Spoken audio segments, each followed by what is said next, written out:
I was not planning for a third part of my periodical cicada video series. However, I happened upon this lecture from Carly Stady and Jody Goodowitz at the Sycamore Public Library the day after my visit to Russell Woods in Genoa, Illinois. So there are about 3,000 different species of cicadas across the world. So we only have two types here in Illinois. We have the annual and the periodical. So that's the two that you would be seeing right now if you're crossing over into that. It is classified as a true insect because it has a head, a thorax, an abdomen, and then 6 legs. So that's the difference between bugs and insects. It's an insect. And Carly took some of these pictures, by the way. So. Oh yeah, a lot of these pictures are I think local. most of them Most are of them like are ones that you took or we got from your friends. Is this me again?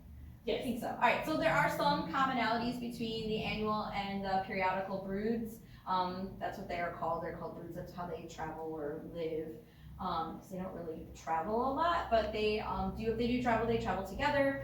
Most of their lives are spent underground and they feed off of tree sap. They don't really eat like anything else. They don't have like actual mouths, so I think Carla will get into that a little bit later. The annual brood is the group that I did take that out there. They have dark greenish, dark with greenish markings, and they do very, very little damage. So the one that you see here is actually a periodical brood. So this one is that 13 or 17 year one.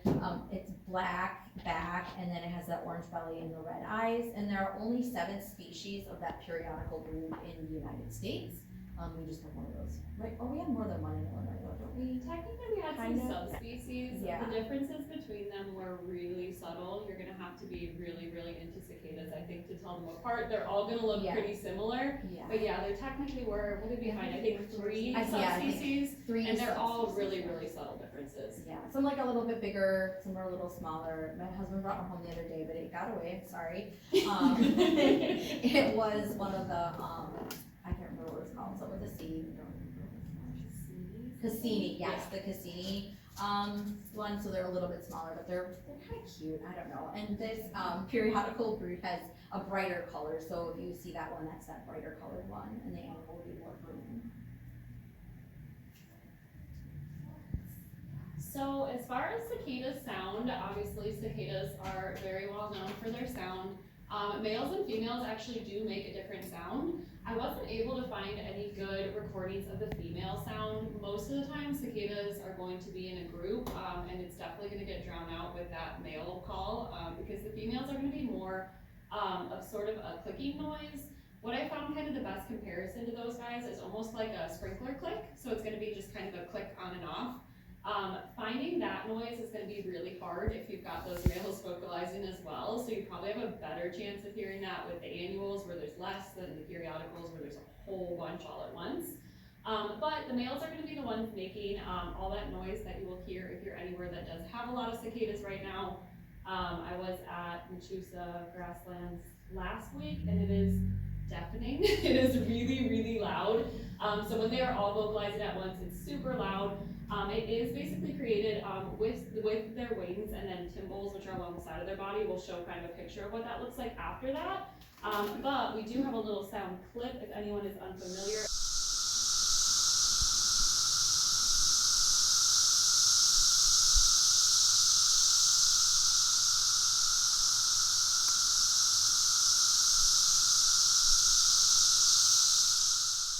They seem to be kind of spotty out and about, but definitely not super prevalent in Sycamore itself. So this is just a little bit of a diagram of different body parts of them. Biggest thing that we just kind of wanted to point out with this is that timbal on the side is more or less how they are creating that noise. I am not, again, an entomologist to be able to explain exactly how that process works, but the females are basically doing wing clicking, where the males are using that side organ to create that actual noise. And again, like Jody said, it's actually one single cicada, not that loud. We just have a whole lot in one area, which creates that super, super loud noise. Yeah, and it's like air passing over that. Kind of like whatever that thing is you play in bands.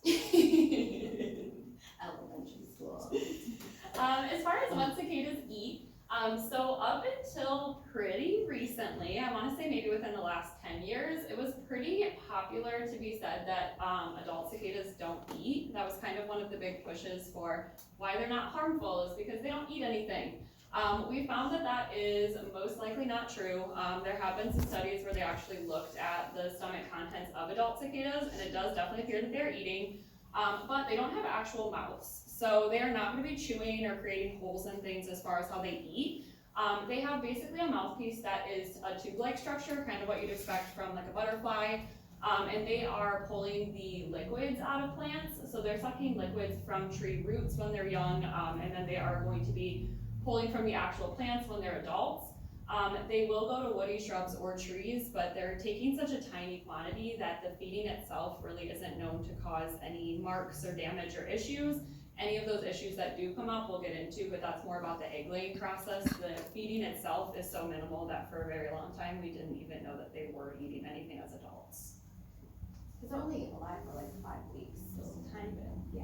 Is this me?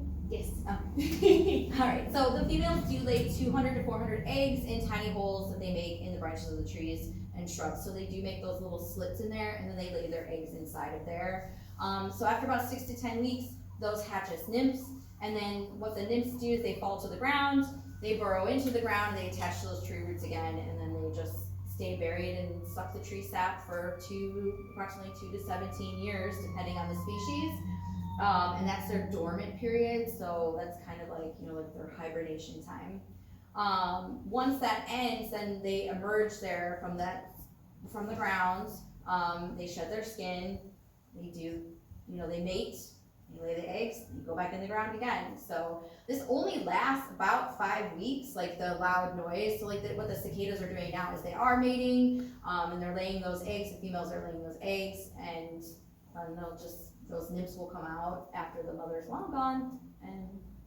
But the nymphs don't make any noise? So they just basically go right back into the ground. We don't have any pictures of the nymphs.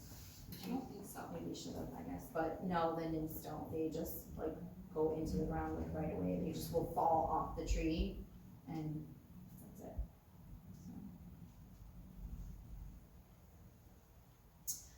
it. Some predators of the cicadas are birds, different mites. I'm sure you've all heard about the fungal infection, which we will talk about here in a little bit. And cicada killer wasp, which I put a picture of that on there, so it does look like that. So if you see a wasp like that around at this time, that's what they do. They kill the cicadas. They paralyze them and then suck their innards out. Benefits, there are some benefits to cicadas, which I know people think there are none, but they're food for other things, so you can't have that break in the food chain. So cicadas feed something, that feeds something else, that feeds something else. So you definitely want to keep them around. It's a healthy environment when you have more diversity like that. They can aerate lawns, which improves your water filtration. They add nutrients to the soil as they decompose. So they do have some benefits. As far as Illinois impact, which I know you guys have probably been hearing about on and off in the news for a long time now, what's been going on that is more unusual than what we typically see with cicadas is we had 2 different broods of cicadas that were emerging at the same time, which almost never happens. So it's really just the timing of if these guys are on 17 or 13-year cycles. Obviously they don't line up often, so we just don't see them typically coming out in the same year. The 17-year cicadas are the ones that we're seeing in northern Illinois, so those are the ones that we would be getting around here in the little bits that we are, and then again some of the areas like Genoa area, Rockford, more towards the city where we're seeing a lot of them. And then 13-year cicadas are the ones that are emerging on the southern half of Illinois. We have a map that I'll pull up after this to show, but basically the biggest thing is there's a couple of counties where potentially they might be seeing both, and those are going to be the ones who are getting really, really historically high numbers. Anytime you have the periodicals coming out, you're getting a whole bunch at once, so that's not unusual, but to have 2 broods at the same time for those couple counties is what's really the big historical event that we don't normally see. But it's only going to be really just a tiny bit of central Illinois where those are overlapping. It's not the whole state by any means. They do typically start emerging when the soil temperature is around 65 degrees. So we saw most of them starting to come out around mid-May to June. Some of those started a little bit earlier. We might still see some a little bit later, but like Jody was saying, at this point, if you haven't seen them, unlikely to pop up. And then that adult, all of the vocalizing and everything that's going on typically lasts about 4 to 5 weeks. So a lot of areas are seeing that they are already starting to wrap up if they were coming out earlier. And then again, it has that this is definitely historic. The last time we had 2 broods at the same time was 1803, and then we are looking to do this again in 2245. So this is the only time you guys are going to get to see it. So this is the map that shows kind of the difference of where they're at. Computer, freeze frame. Enhance. Sorry, I've always wanted to do that.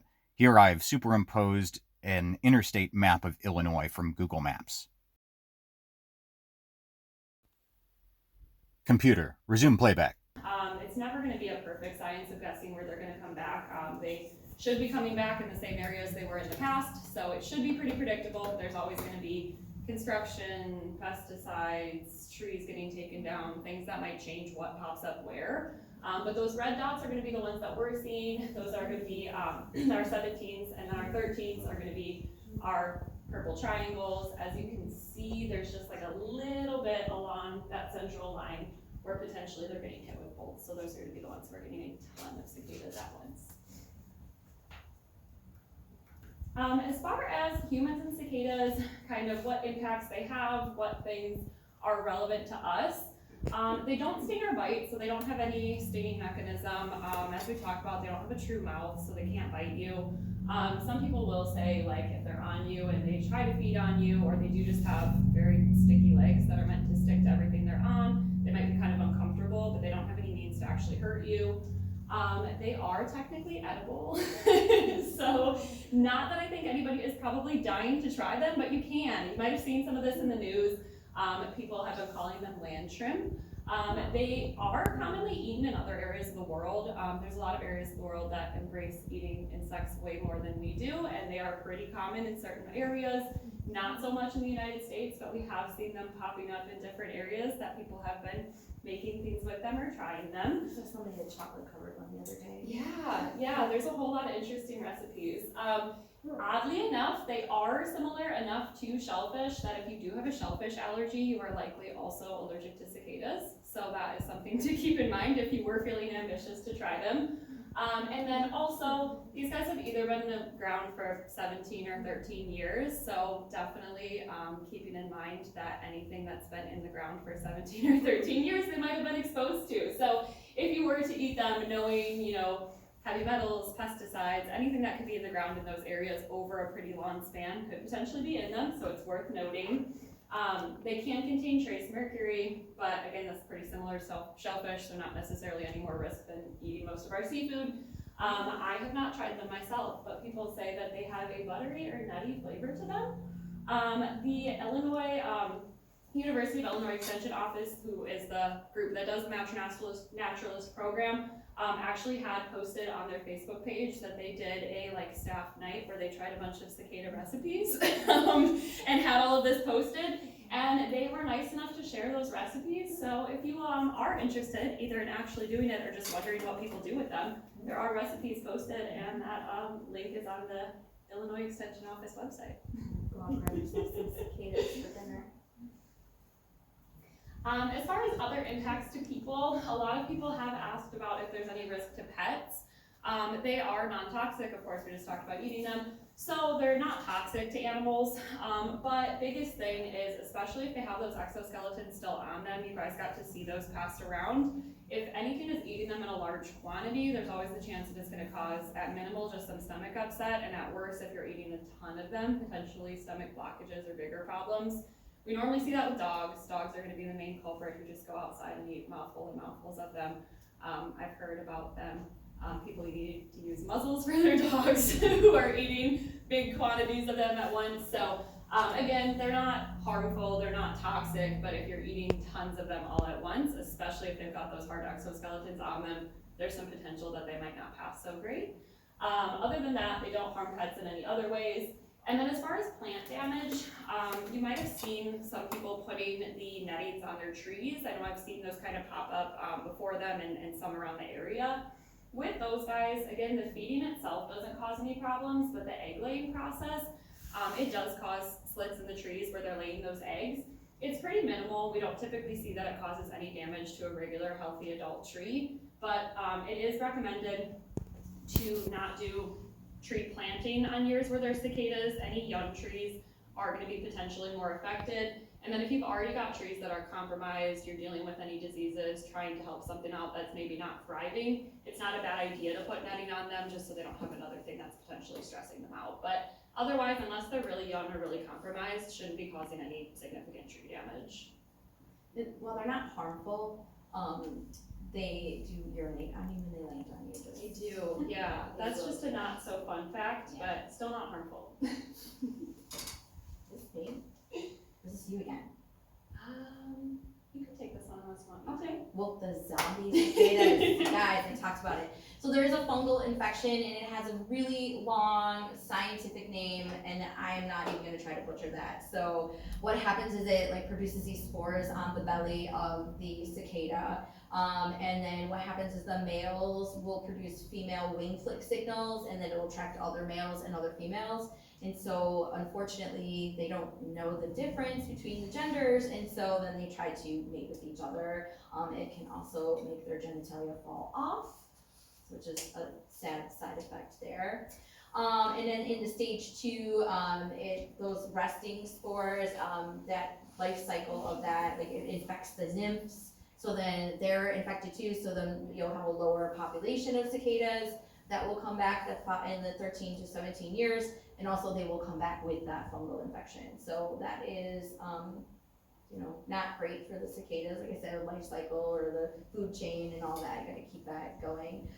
They do have a psychedelic chemical that can make the, anything that eats them hallucinate. How they know, I don't know. I don't know how they're going out testing birds for hallucinations and what do you see, but apparently they know. So, so any animal that eats that could potentially have some type of a, it's a hallucinogenic, so.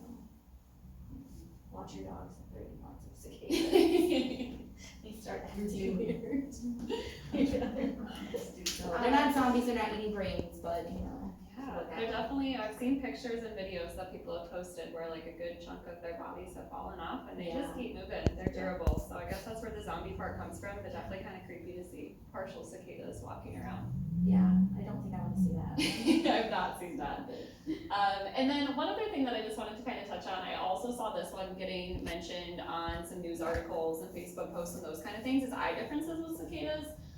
So this is basically just, as you can imagine, tons of cicadas are coming out at the same time. Anytime you've got that big of a population, there's chances for mutations in there, there's chances for rare alleles where you might see some variations in them. Normally the biggest variation you'll see are those eye differences.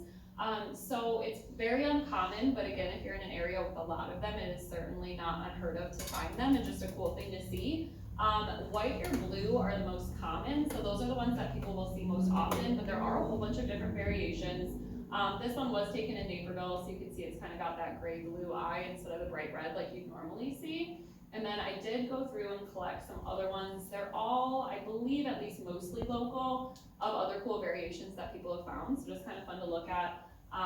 Because mostly they have the red or the green eyes. Yeah, so like I like that bottom one where you can see the red and the blue, just how different it is with the two different cicadas. So there's been a lot of people who have been out and about hunting to try to find the elusive blue eye cicadas. There's some more. Yeah, incredible. Really, I mean, obviously for the numbers, it's still really rare, but there are just so many right now that it's definitely not impossible to find one. So there's some more cool variations here, and then also on this side, you can see the one up top. Definitely more subtle. You probably have to have other ones to compare it to really notice it, but it has kind of a like yellow-orange instead of a red, so that's something that can pop up too. And then these ones, two different colors.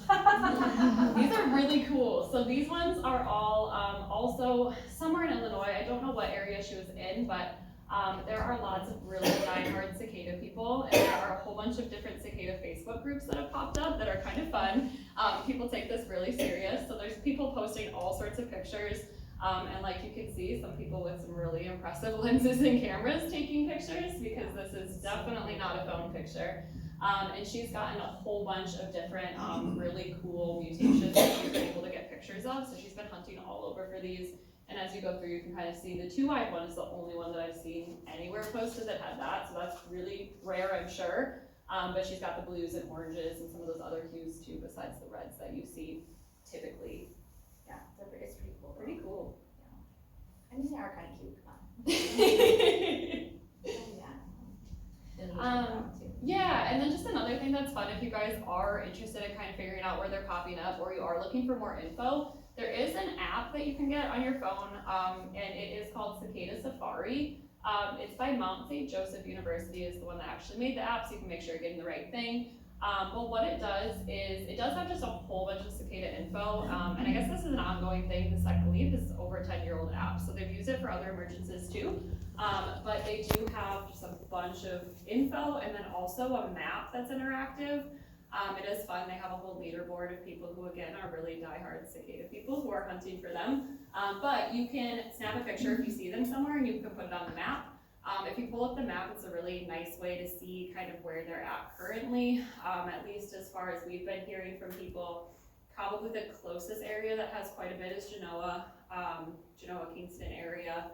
And then beyond that, I would say probably more city suburbs. Yeah, like I know DuPage County, I know like Evanston has a lot. My daughter works up there. Northside Chicago has quite a few too. They're up there quite a bit. So. Yeah, so the map's constantly updated anytime someone puts something on there. So you're able to look at them. You can just look at the pictures of what people have posted. You can look at where they're popping up, the dates they're popping up. And that's something that's ongoing. So they already have it on there for when the next emergencies will be, and you'll be able to do it at that point too. So they are a really cool interactive way to look at it. And they also just have tons of other cicada info. I thought the Facebook group was kind of fun too. The Facebook groups are fun. It's kind of interesting to see like how people are so interested in them, and then the different areas where they're at, and the pictures were pretty cool. So. Absolutely. So that's it. So we do have a bunch of other references in here, but by all means, there's tons of info on the app or just simple searching around. But most of our stuff was from either these guys, or I think there's a couple more on there too. And the extension office does have tons of info too. They've got fact sheets that are all Illinois specific as well, which is nice. Yeah, Massachusetts Audubon was a good one too. Yeah. Morton Arboretum had a little bit of stuff, which was kind of interesting because they definitely are on their campus, so that's kind of cool. Questions? Just to add to your thing, I was here tonight. Yes. WBBM, I listen to it all the time, 4 hours ago, released that Willowbrook Wildlife Center in West Suburban Glen Ellen has started seeing problems with their fledgling songbirds, such as blue jays, grackles, and house sparrows and starlings. So they are gorging themselves with the cicadas, but the cicadas are deficient in vitamin A. So they are now noticing that these birds have swollen, crusty eyes, they're having trouble breathing, standing up, because they're getting deficient in the A because of the big, they're taking the easy meal and it's throwing them off. Yeah. I thought that was cool, I was like, oh, I'm gonna go learn about cicadas and here we go. Yeah, I haven't heard that, but it totally makes sense. I mean, if anybody's interacted with them, they're really slow and they're all dense in one area. So if you're a fledgling, it's kind of the dream scenario unless you're eating only that, which totally makes sense. They're really easy to catch and there's a ton of them in one spot. So I'd imagine anything that's being opportunistic and eating those only is probably gonna end up vitamin deficient. That definitely makes sense. Hopefully that they would snap back out of it though at once the cicadas. Well, they've actually been, Yeah. a lot of them have been dying and they started to treat and they are getting some success. Are any of them eating the, hallucinogenics? I didn't talk about that one, the ghost thing was a new big thing for me. I feel like there's new No, stuff I popping feel up, that. like, all the time about them, so I feel like when we started doing this, like, there's, like, the basic information, but then as we've been, like, going through and, like, looking things up, there's something different every day. Like, we added a lot, I felt the other day to it, the zombie cicadas, just that popped up, so.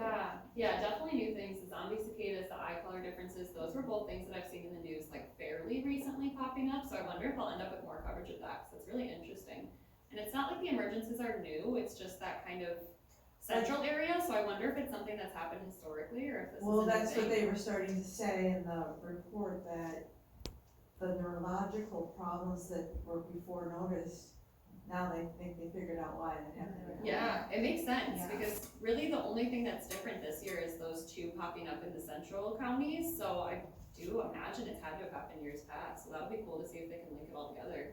Because I haven't read anything, I haven't seen anything, and a lot of stuff keeps popping up because we were talking about them, about like, if this emergence is like more cicadas than normal. I haven't seen anything that indicates that, just the fact that it's 2 broods like happening at one time.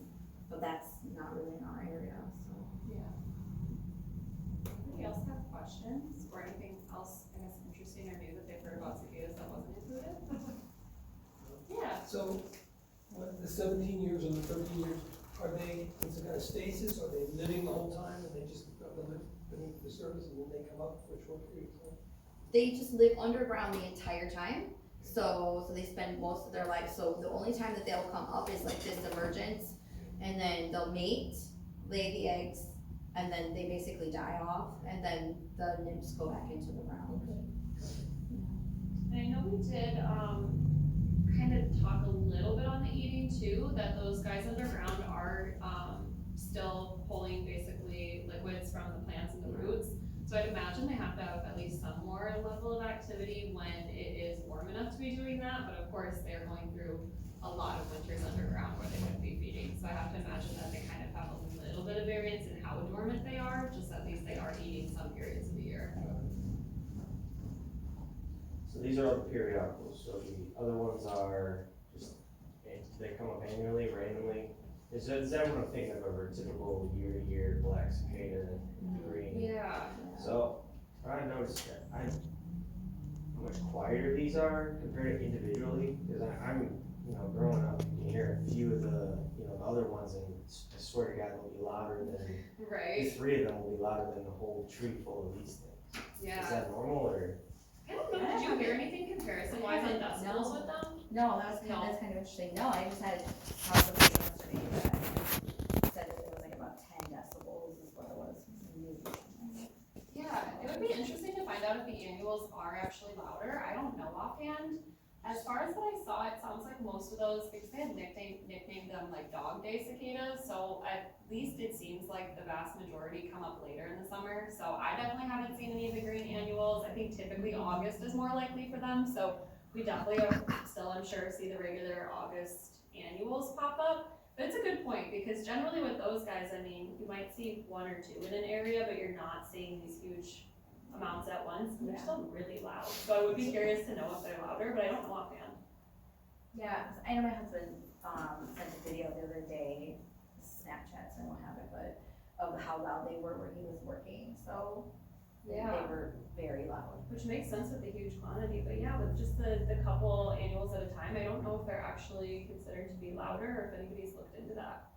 It makes a lot of sense. I don't think there's a lot of information on that, because I was like looking at it and just, said what was annual, what was periodical, and it didn't give like a ton of information about like noise. Yeah, and I imagine it has to be pretty hard to study, especially since there is such big intervals in between. Like I mentioned, even with them eating, it really, I think, was only studies within the last 10 years or less that had actually taken the time to take them and study them and open their stomachs and find their stomach contents and all of that to prove whether or not they were eating. Before that, it was kind of just an anecdotal thing that we don't think adults eat, and it doesn't seem like there was ever money or research putting into actually dissecting them and finding out if they were eating. So I have to imagine it's gotta be really hard to study something that only comes up that far apart. Yeah. Your opportunities are certainly limited. Yes. Is there a size difference between the animals and the? I think it depends on the species of the periodicals, because there are those different species. There's like 3 different ones that like we have here in Illinois. And so like the Cassini one is actually a lot smaller. And then I think that they're a little bit broad. There's like a broader one and then a more narrow but longer one. And like the end of their tail area was a little bit different too. So Yeah, I'm sure that one. I would say the ones at least that I've been seeing, I feel like are considerably smaller than what I normally see for the annuals. And again, it's probably tough to say depending on what subspecies you're getting, but those annuals I feel like are normally quite a bit larger. the one that got away the other day was very tiny. It was like I'm like, oh, that's a tiny cicada, but they're adults, so they're all adults right now. There are no nymphs right now, so I was like, well, this is like a full-on adult cicada, and I was like, wow, it's so. It was only like maybe 1.5 inches, So I was kind of surprised by how time goes. I'm sorry, Ellie. It's a fish story. Right, it's gonna keep getting better. Cicada she has is just huge. My husband had it in a Starbucks cup with a napkin over the top, electrical tape around it, and he poked a little hole in it. Well, I made the hole bigger so I could see it, and then I left it there, and And it was out. it ran away while we went to get ice cream. Sorry. Any other questions from anybody?